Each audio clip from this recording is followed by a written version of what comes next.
Hello, Internet. I'm Matt. And I'm Monster Punter. And this is the Parallax Scrolling Podcast, where we give you our perspective on video games and the news that affects them. I make noises because it's been a rough week and a half. Yeah, it's been rough for me, at least from a work perspective today. Yeah. Today in general has just been kind of crummy, but we're gonna power through it because we want to bring you guys a good recording. So, smiles, Monster, smiles. Just push up on your cheekbones and make that smile work for you. I can fake it till I make it? Sure. Okay. Why not? Because I was gonna say, can we make it till we fake it? But I don't know if we could do that either. Wait, how does that make sense? That doesn't. I don't know. I don't think it does. But my brain is mush, so it's just the way it goes. If you had anything fun to play this past week or two? I've played some more Monster Hunter. Yeah. I played Street Fighter 6. I did Modern Chun-Li. Learning Modern Chun-Li was interesting. And, you know, everybody rags on people who use modern controls versus classic controls.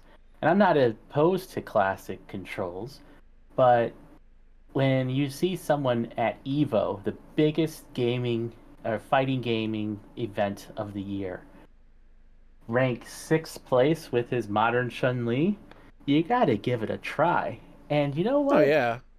It wasn't too bad. I think the controls are deceptively hard. Not like hard, but like when you hear what does what, where you could push a button for a super, and if you push a direction, you get a super.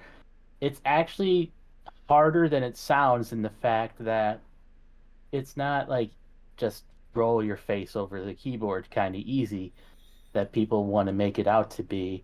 You actually still have to think about your combos. It's just not as complicated. Ultimately, what this does is it removes some of the execution problems that you can have in favor of, just straight out strategy and reaction.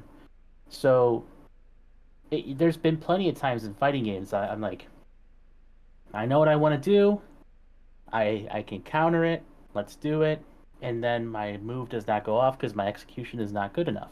And modern controls can help you with that. Okay, cool. You do less damage with it overall, so there's a trade-off. But overall, I think it's good.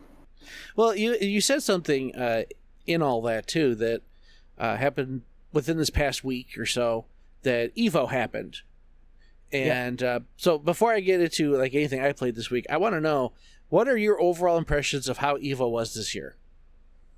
So Sony's influence in EVO is very, I don't want to say heavy-handed, but obvious. They do own the whole event now, and they were pushing PS5s, their controllers, everything, PlayStation, really. There was a lot more commercials than I remember there being. Yeah. And for a event to have, if my memory serves, there was a couple points in, we were watching pools. I was watching just the first day of events. And when every stream goes on, goes away for a half hour at the same time, it just doesn't feel good to me, because now they're forcing you to watch commercials unless you're doing something else, which I suppose a lot of people probably just went and did something else. But instead of just stream hopping, because that's what people are going to do. Oh, they're taking a 30-minute break. I'll go look at, Street Fighter instead, or I'll go look at Dragon Ball, or I'll look at Mortal Kombat, or something like that, and just skip the commercials. But they took their break all at the same time, so you couldn't do that. And it really was annoying. Yeah, that sounds annoying. I mean, I guess for me, like, I don't appreciate the fact that EVO's owned by Sony. I don't appreciate that at all, because it's supposed to be a celebration of fighting games, but really now it's a celebration of Sony's fighting games. And Well, they have. I mean, the fighting games, if it's available on PlayStation 5, it'll be played on PlayStation 5. But if it's yeah, not on PlayStation 5 or PlayStation 4, they'll play on the system that it's available for. yeah, but So, I just think that whole concept is just kind of sketchy. Like, I think Evo should be a true neutral game space. I think any video game, any e-game competition, e-sport competition should be neutral completely. Unless it's well, like, hey, it's the Mario Kart circuit. Well, that makes sense that Nintendo runs that, you know? yeah, I mean, there's a lot of games that have their own circuits. League of Legends comes to mind as the most prominent one. But yeah, it kind of sucks to have Sony own the whole Evo event, and that stifles some of your competition as far as like, is Sony gonna let Microsoft, have commercials on their stream? Probably not. No, Why no. would they run a Series X shot? It doesn't make any sense for them to do that. Especially after the acquisition, they're going to be salty about that, you know. So Yeah, yeah. So there was also some reports of PlayStation 5's overheating and melting people's cables, completely ruining their arcade sticks and things like that. At least the oh no cables they had to way, replace. Yeah, so there's a lot. That's a lot of bodies in one place, right? yeah, Gonna get really warm, but and still, ugh. it is what it is at that point. Yeah, but I'm sure. So, would Sony actually like replace that stuff? I don't know anything past what I just said. Okay, I mean, I would kind of hope so, but Yeah, yeah, I hope yeah. so. But Okay, they're the ones who supplied all the systems, so I would imagine, if something went wrong, they would bring another one. okay. So But how were the tournaments overall? Like, how did you feel about them? I thought that a lot of the uh, grand finals, the ones that I did watch, were kind of meh to a large degree. Like the players I wanted to see actually play in the finals didn't make it, Yeah, and like Mortal Kombat probably made me the most like turned off as far as like wanting to watch because yeah, one of the guy who ended up winning when he was fighting people who he had a very good zoner that could literally go to the other side of the screen in like very quickly.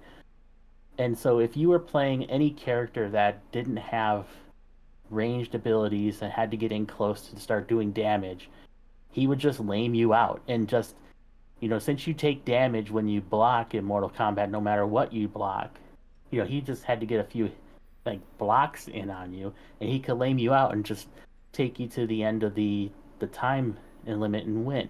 And he did that a couple times, and it's just like I can't root for you after this, man. This is yeah. such a terrible way to win, and yeah,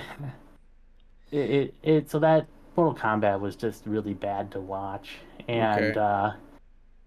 the I'm surprised like there was the Blanca player made it to grand finals but didn't win in Hmm. Street Fighter 6, and I thought that was unfortunate. I liked the guy.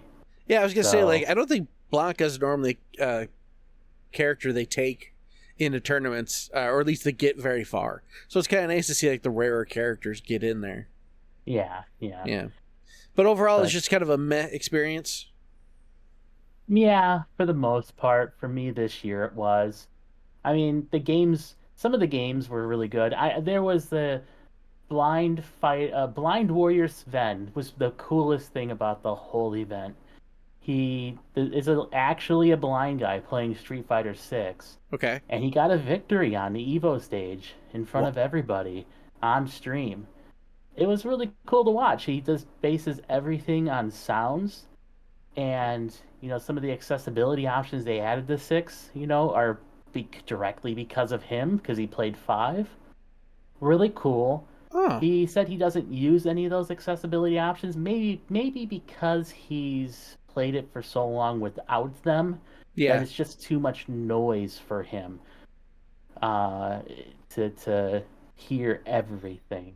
But Right. very He may have cool. actually tried it out and then was like, no, this is not right for me. So Yeah, I think it's really cool. Go watch the fight on YouTube and definitely like watch some background about him and how he went blind and how everything came about. It's a good story to listen to. I think you'll do well to listen to that. okay. Maybe if you can give me those links, maybe I'll put them in the description. That way, people who are watching this can look that up. Sure. Yeah, cool. Um, well, as terms of what games I've played in this time difference that we've had, I've been playing more Diablo 4. I beat it, Nice. and it's nice. The one thing that's nice to know is that the story ends at pretty much the halfway point of the game. Like your end game is massive for that game.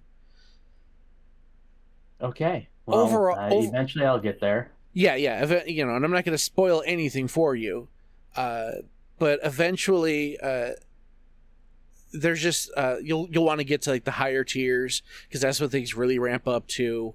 I would say if I had to rank this game in comparison to the other ones I've played, I'd say it's easier to control than 2. But I really like 3 better. I think 3 has more color. It definitely has more color.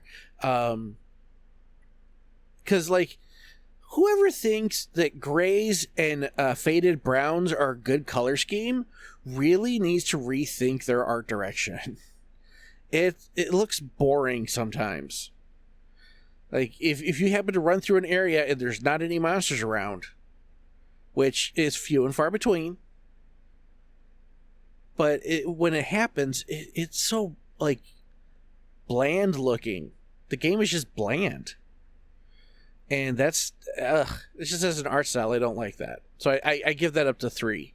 But I also like 3's leveling system way better, and but it's still a good game. I'm not.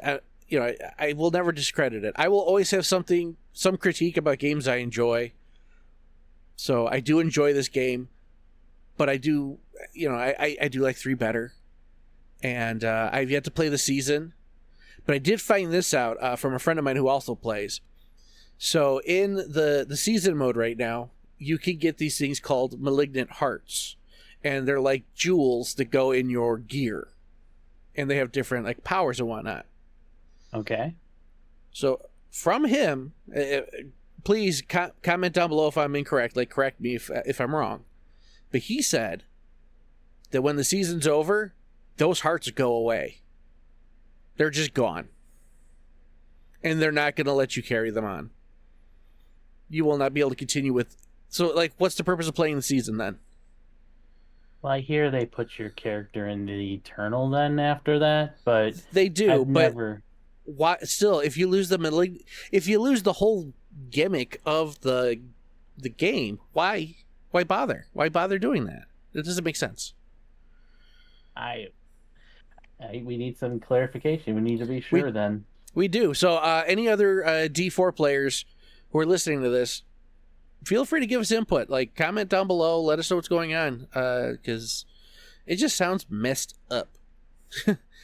Other than that, I really haven't touched anything else. I was given Tears of the Kingdom for my birthday, so I've yet to touch that. Yay. I know you're burnt out on Nintendo. I understand. But, it was for my folks, so I'm definitely going to give it a shot. I'm definitely going to play it, and I think I'm going to enjoy it.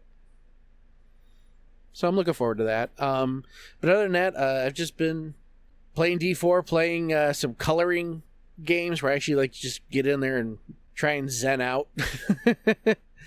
I also started up a game I've had for a while now, but I'm kind of getting back into it again called Card Crawl.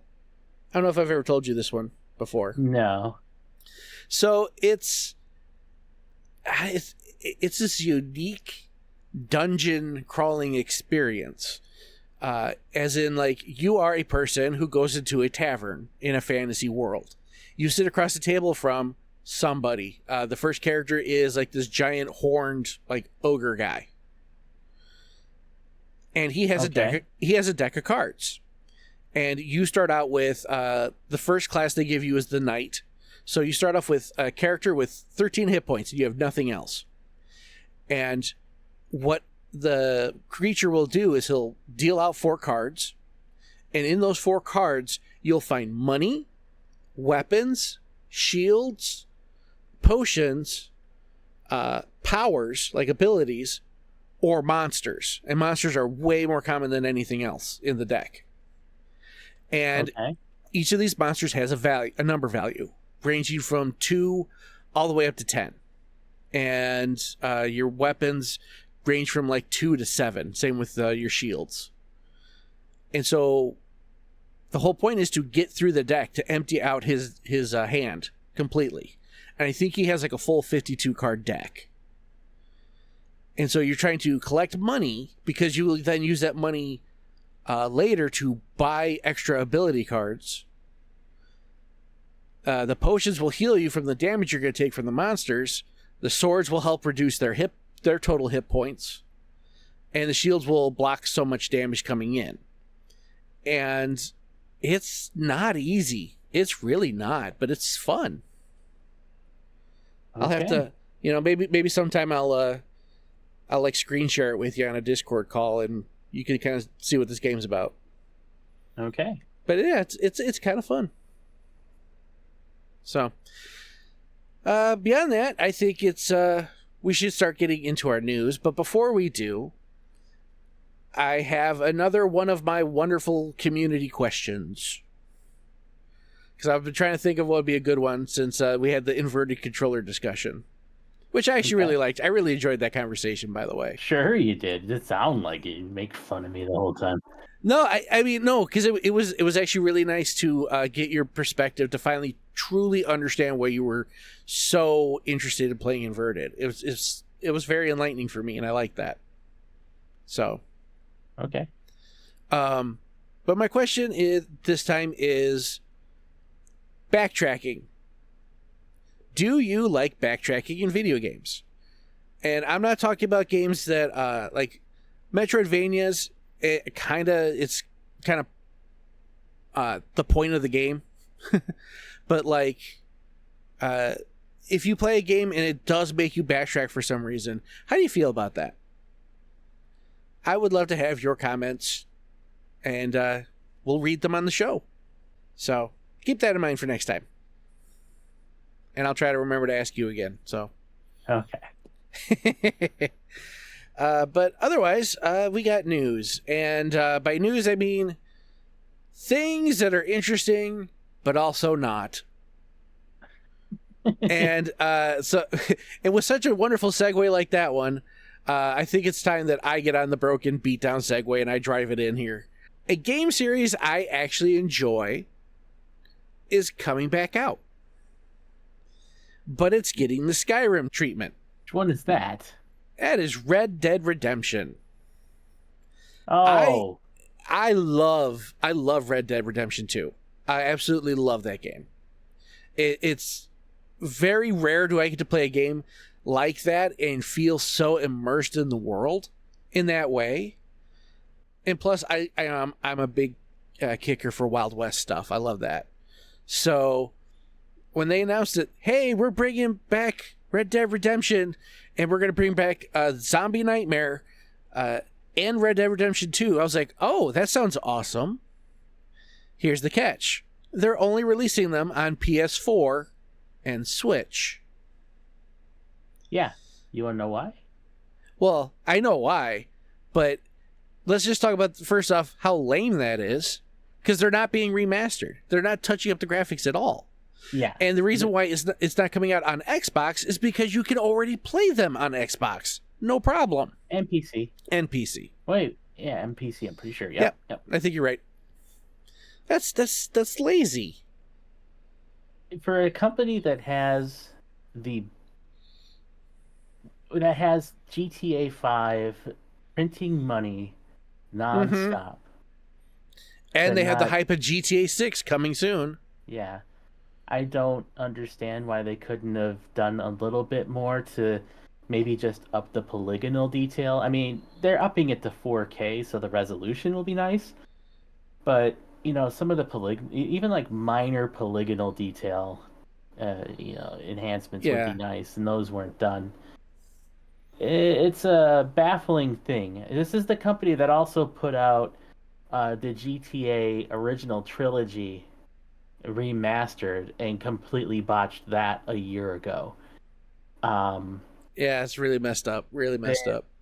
Anything that's not like their latest GTA game has been like really bad lately. No other way to put it. It's been handled poorly outside of Red Dead Redemption 2.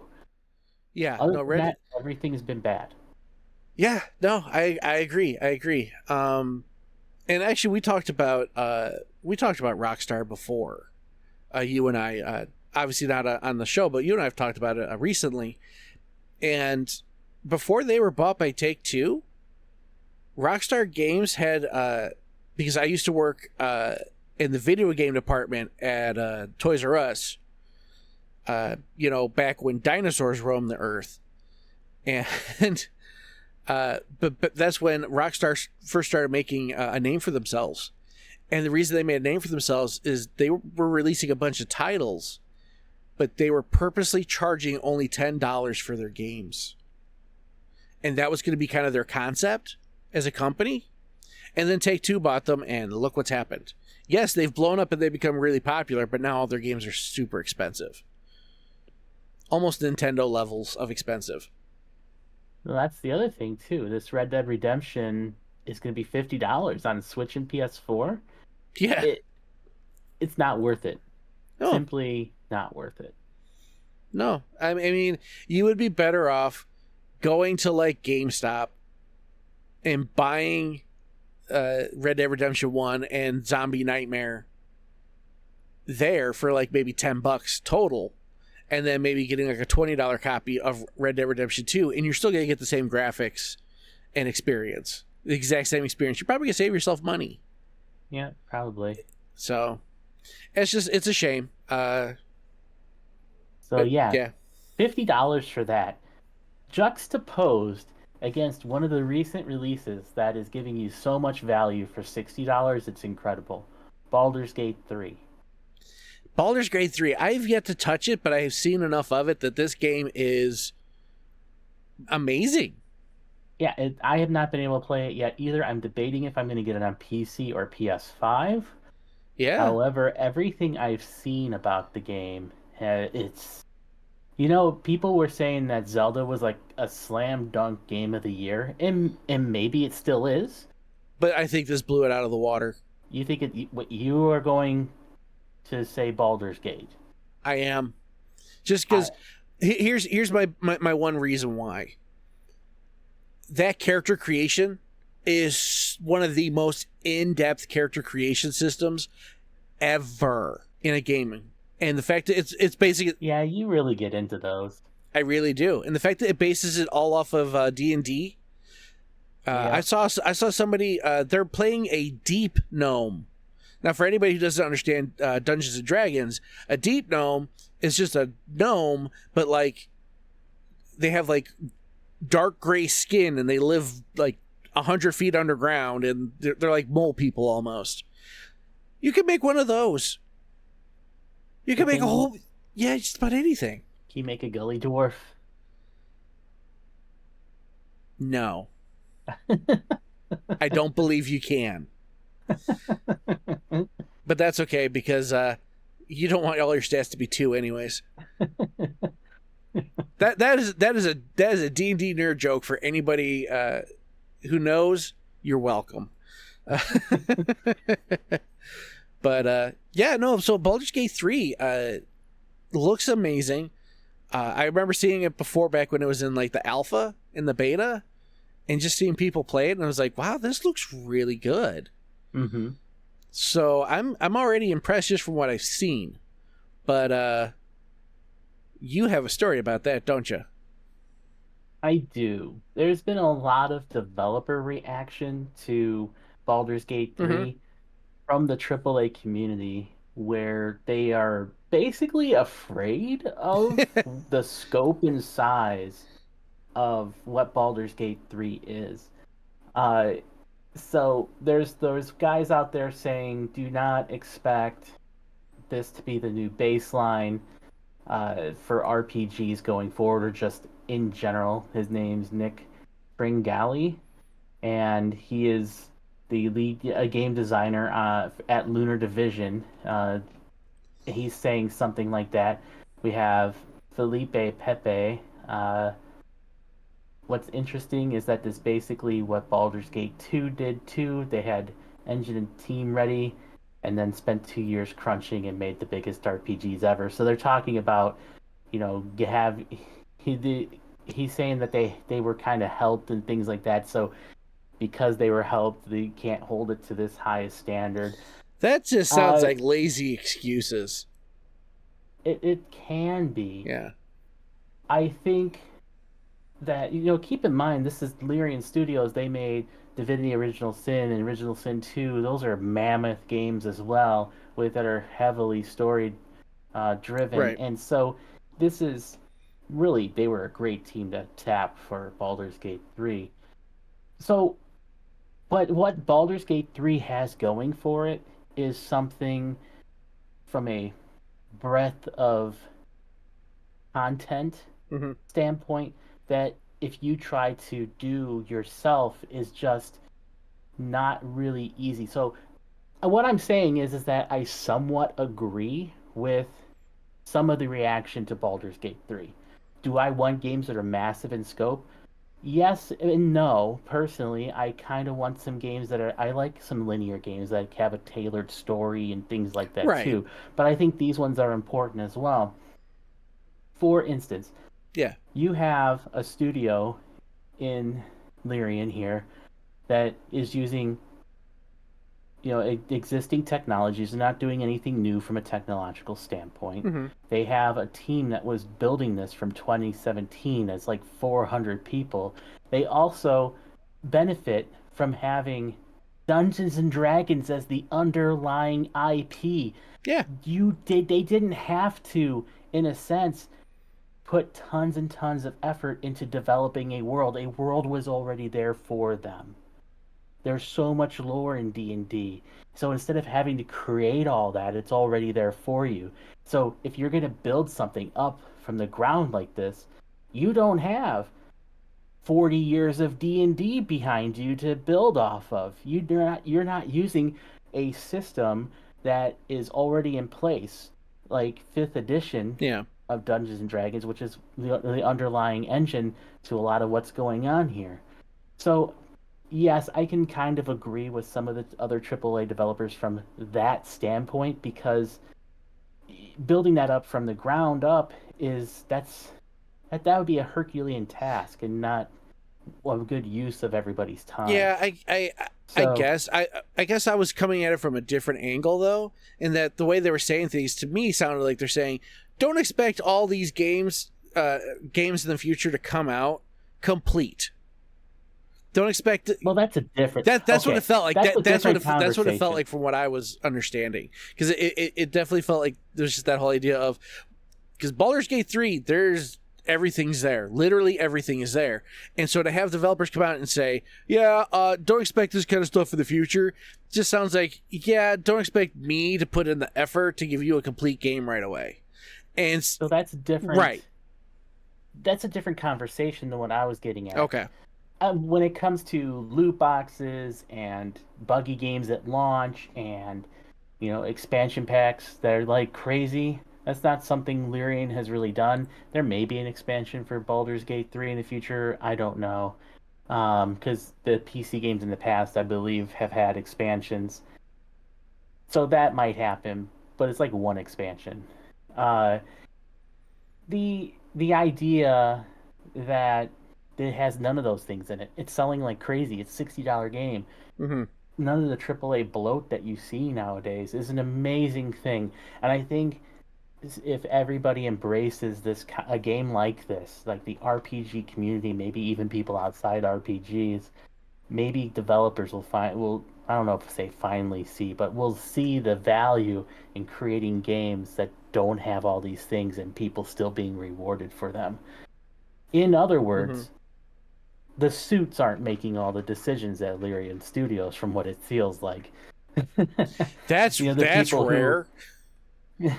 yeah, the people who come in who have MBAs who couldn't care less about how good a game is, and they just want to make as much money for their shareholders as possible. Well, hey, look at this, a traditional game as far as release is concerned. None of that other bloat that's been going around for the last 10, 15 years. And hey, you know what? It's doing fantastic. So, just like last year with Elden Ring, say what you want about Elden Ring, but Mm-hmm. that game sold gangbusters too, and didn't have all the bloat either. So my plea with developers here is just that the money is there if you make a good game, whether you put in microtransactions or not, and you'll be rewarded for not doing it too. Hmm. Yeah, I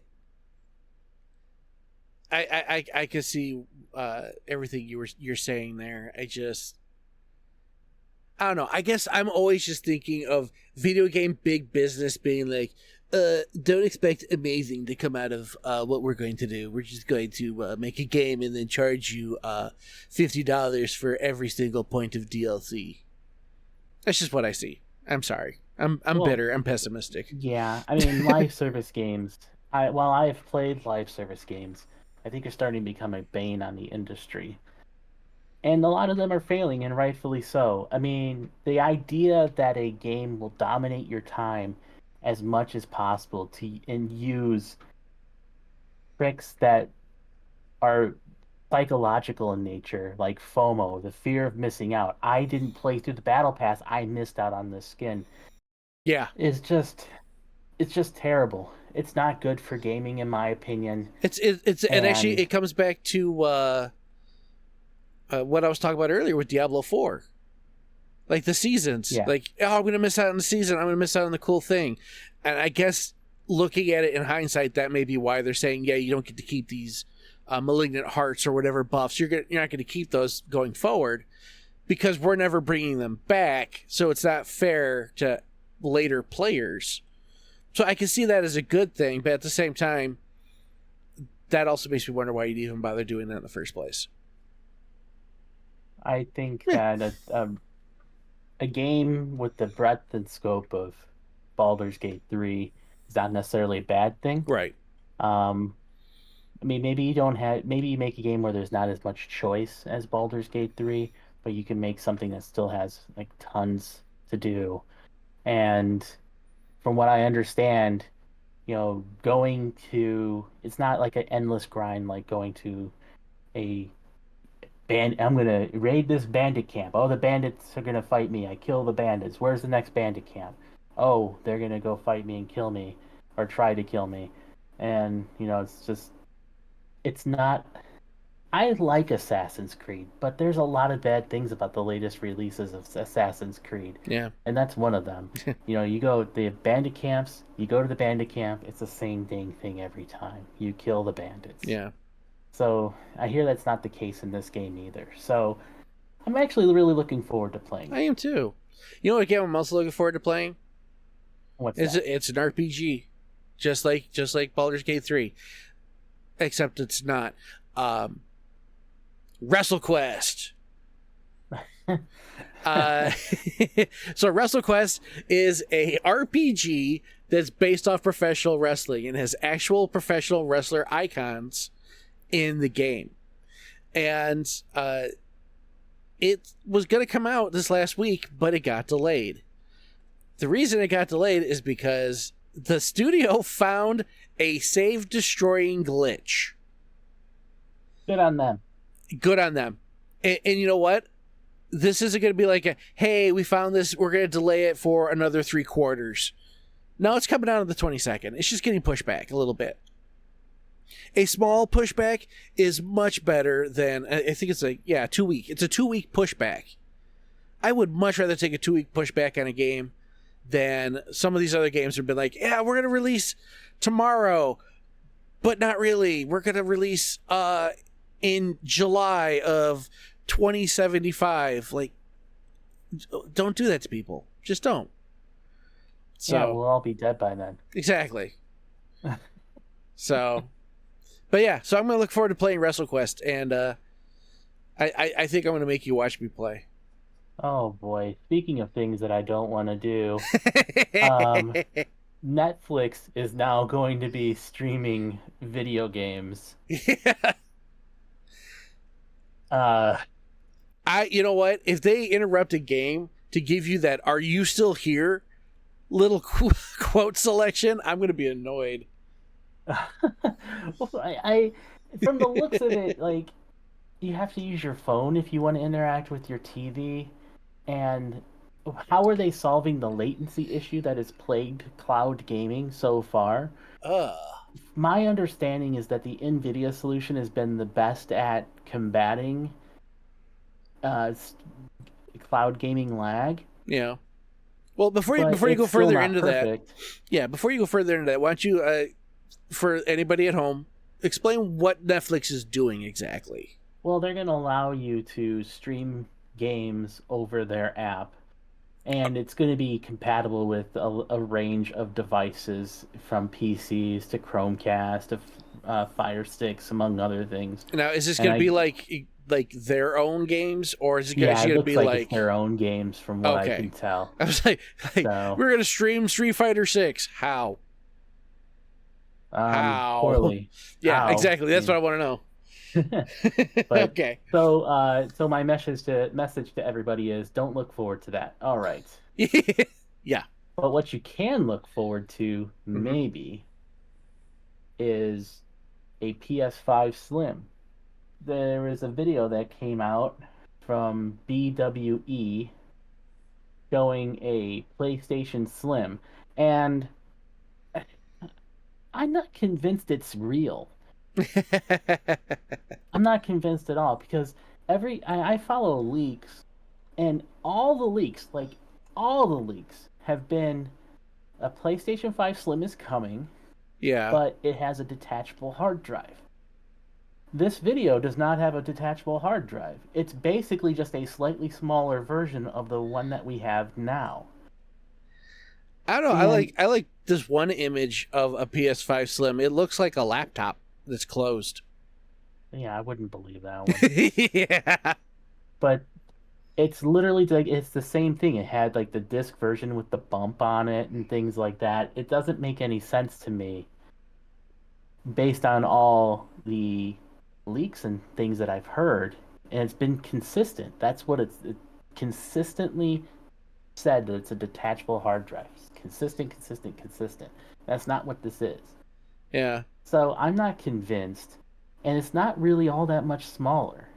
And maybe that makes sense because die shrinks have not been very profound yet, to put it in a way. The original PS5 came out with a 7 nanometer processor. The latest PC gaming parts have been 4 nanometer, 5 nanometer, and maybe that sounds like a lot bigger than it really is. It's almost half of 7, so this thing should be half the size of a regular PS5. But it's not how it exactly translates. It's more like a 15 to 20% improvement, really, overall, maybe 30%, comparatively speaking. So I'm just not convinced that this is the final form. Yeah.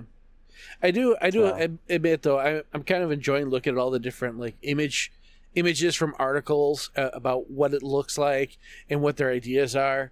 But I personally like this one from Metro News, from Metro UK, and the title is PS5 Slim is 2 inches shorter than original and looks weird.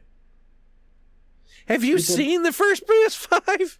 Yeah, the PS5 is a mammoth beast, man. I don't know what else to say. And it looks weird. Like the way that Microsoft orchestrated that Series X, and you say what you want about the refrigerator look. It's compact and easy to place places, really. Yeah, I love my Series S because it's just a little box. It looks like a little hot plate, and I can take it anywhere, and I can put it anywhere. Yeah. But not the PS5. PS5, you gotta be careful with how you set that thing up. Yep. So,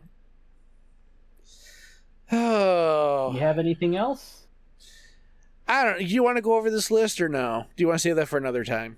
Well, the best retro games of all time. Yeah. I wanted to talk about it a little bit. I just wanted to see if you had anything else before we got to this. No, I don't. I really don't. So okay. So on Retro Gamer, part of GamesRadar.com, Darren Jones has a list of best retro games of all time. And he lists 25 of what he considers the best. And, it's an opinion piece, right? So take it for what it is. Yeah, everybody's opinion's going to be different. For some people, maybe the best game of all time for them is Pong. And you know what? Good for them. Yeah. But, well, so let's do a quick.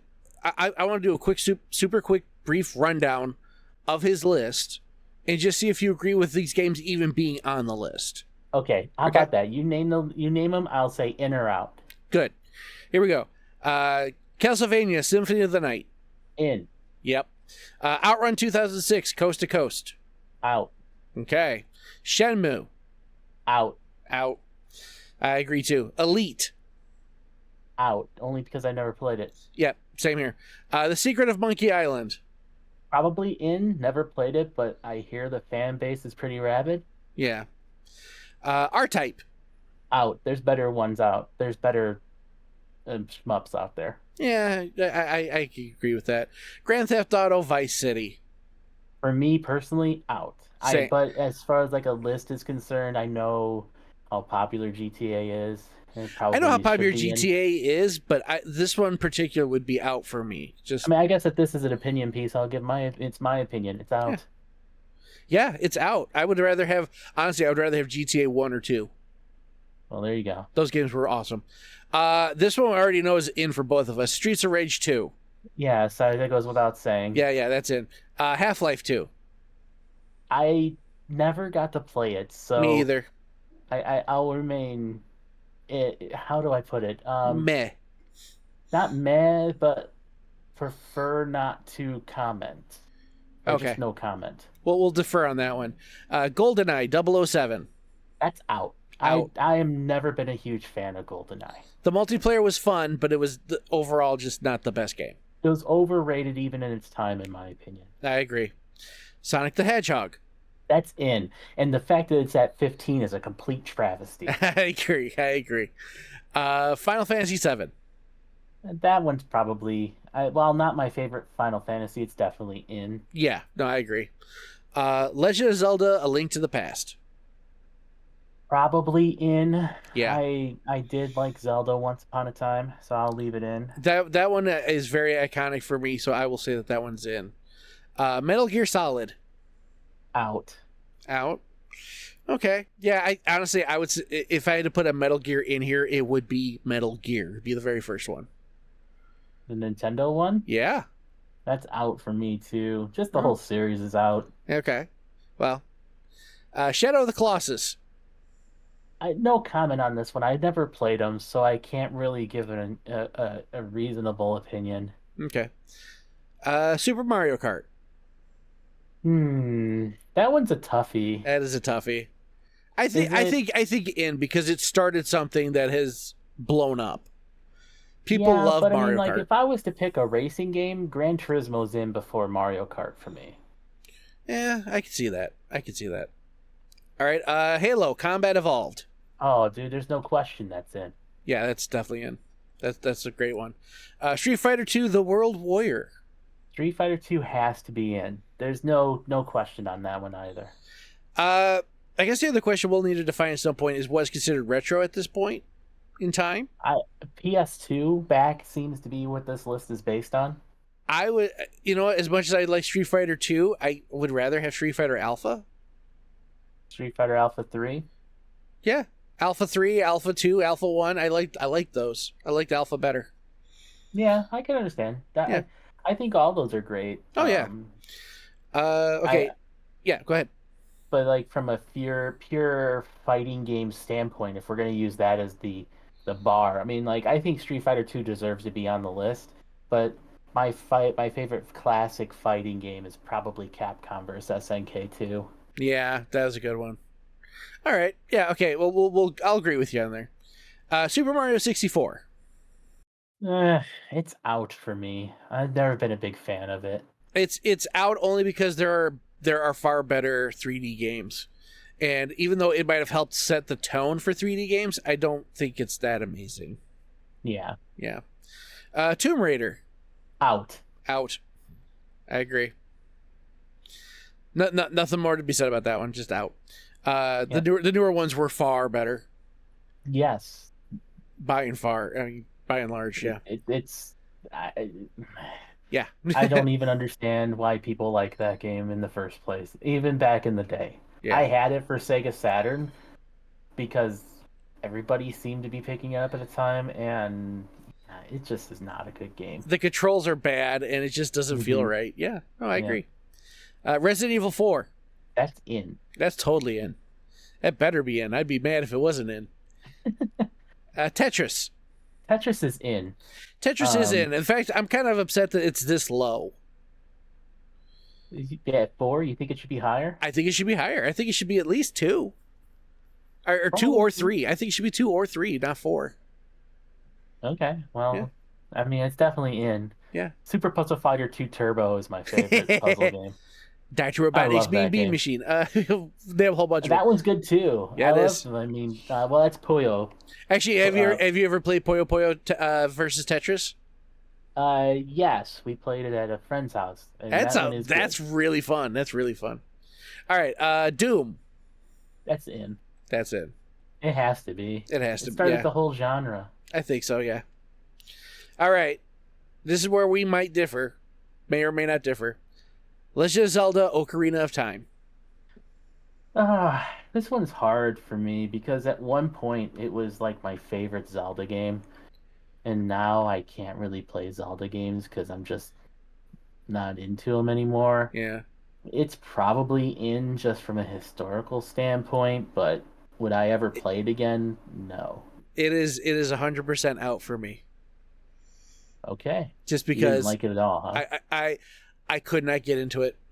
And honestly, the completely open landscape, when you finally got a chance to run around, was boring. Yeah, so that's true. It's just basically there's no enemies really anywhere. It's just exactly all open. Yeah, and then at nighttime you randomly got jumped. It was just it was not good. Number 1, Super Mario World. That's in. Super Mario World is a really good game. It was a really good game. But would you have Super Mario World, or would you have one of the other Super Mario games? Well, because honestly, I think 3. You think 3? I think 3, because I think 3 gave everybody the idea of what World could be, because it had its own levels, it had its own world map where you can move around. It all started it had there. So many more power-ups and stuff. Yeah, I could probably go for 3 over World. Yeah. Yeah, I mean, and that's not to slight World, but it's just that I think 3 is the more superior title. So. Yeah, I could see it. Yeah. Well, what do you folks think? Let us know in the comments down below what you kind of feel about the same opinions. Are you in on these games, or are you out? Yes. And with that, I think next week we should probably talk about a couple games that we think should be on the list. That's not a bad idea. Or should we just make our own best retro games of all time lists? We can do that later, but maybe just a couple games. Tease them for the 3 to 5 games. Okay. Well, I tell you what. As soon as I get that my top 20 Metroidvanias, here's a spoiler. Some of those are on that list. Okay. All right. But we've been going for almost an hour here, so we should probably get out of here. thank you guys so much for listening. Thank you for just being with us along for the ride kind of deal. Again, how do you guys feel about backtracking in video games? Tell us your comments down below. Any news corrections that we need to make? Tell us in the comments down below. Anything, just anything that's pleasant and wonderful that you want to share with us. Tell us in the comments down below. We want to hear from you. We want to keep building this community and having a great time talking to you guys. So with that, have yourselves a fantastic week and enjoy all your awesome games. See you on the next one. Take care. Later.